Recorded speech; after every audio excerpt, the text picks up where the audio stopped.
Jennifer's hands trembled as she poured herself another glass of pinot grigio, the rim of the glass fogging with her breath. The living room still smelled of lavender air freshener, though she could hardly mask the coppery tang underlying it. The police would come soon, and everything needed to look right.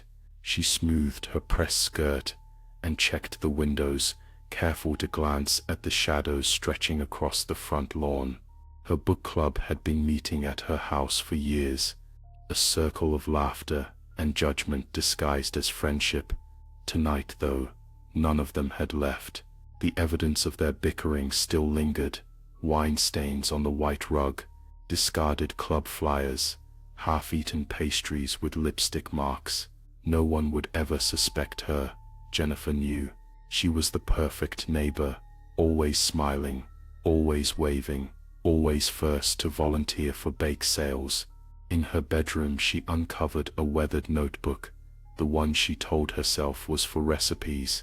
Instead, each page contained meticulous notes about the fictional stalker she'd invented, Victor Harrow. The name came to her one sleepless night, watching the rain streak her window.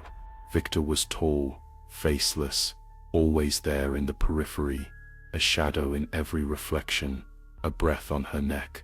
She'd spun a life for him, crafted emails and handwritten threats left in the mailbox, all blaming him for the sour feeling that festered during each club meeting.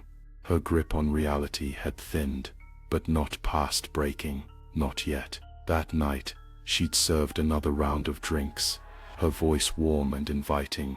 They all trusted her, a trusting hand guiding another toward the kitchen, locking the door behind them. The moments when the laughter turned to confusion, then panic. Now, their silence pressed at the walls, as intrusive as the silence in her own mind. Her story for the police was seamless.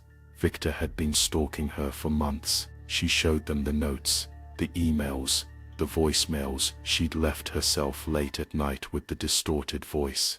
She told them about how he had finally come inside, subduing her friends one by one.